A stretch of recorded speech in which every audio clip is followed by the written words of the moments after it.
দীপজল ভাইয়ের সাথে আমরা কাজ করতে চাই, আমরা নিপুণকে চাই না। দীপজল ভাই আসবে, দীপজল ভাই থাকবে, নিপুণ আসবে না। এখানে নিপুণ আসলে এফডিসিতে কোনো আর্টিস্ট ঢুকবে না, এটাই হলো আসল কথা। আর নিপুণ ঢুকবেই না, সোজা কথা, নিপুণ ঢুকবেই না, দীপজল ভাই ঢুকবে, এটাই আমাদের সবার চাওয়া পাওয়া। আমি বুঝতে পারি না যে এই চেয়ারে কি আছে এমন যার জন্য হাইকোর্ট পর্যন্ত আমাদের যেতে হবে শিল্পীদের।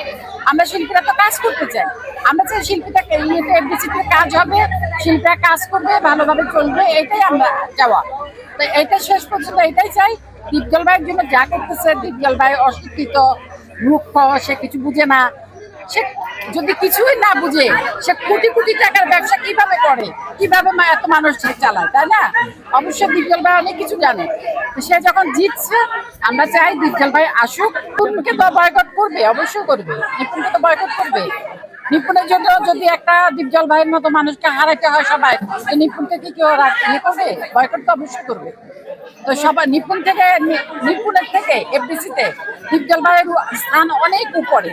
এটা তো সবাই, আপনারা জানেন, আমরাও জানি, সবাই জানে। দীপজল ভাই এমন একটা মানুষ, খুবই ভালো মানুষ, এইটা সবাই পছন্দ করে। এখন আমরা নিপুণকে কি করবে আমরা এখন জানি না, বিচার আচার হওয়ার পরে দেখা যাক কি হয়। তবে আমরা নিপুণকে চাই না, আমরা দীপজল ভাইকে মামলাবাজ বলছে তাকে, আর কিছু তো না। তা এখন আর কি বলবো, আমার শেষ কথা হলো, আমরা এখানে দীপজল ভাইকে চাই।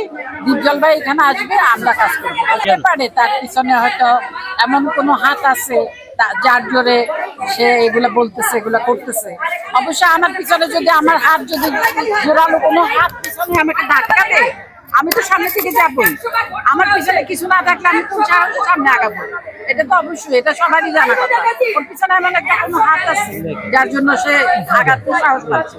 এটাই আর কি, এটাই দীপজল ভাই বলতে চাচ্ছে, আর কিছুই না। তবে দীপজল ভাই, আমরা চাই সবাই, সব আর্টিস্টরা দীপজল ভাই আসে। গতবারও সে এগুলা করে, এইবার আমরা চাই না সে বেআইনি ভাবে সে দীপজল ভাইকে ওখান থেকে সরায় সে আসে। এটা কেউ চায় না, দীপজল ভাইকে চাই, আর কিছু চাই না। বিচার মানি তাল গাছ আমার, বিচার মাইনাটাই না পরে তাল গাছটা আমারই থাকবে, বুঝতে পারছেন? নিবনকে জিজ্ঞেস করেন আপনারা, এটা কি আছে এখানে? স্যারে তো আমি বসি নাই, আমি বসলে না বুঝতে পারবো এই স্যারের মজাটা কি।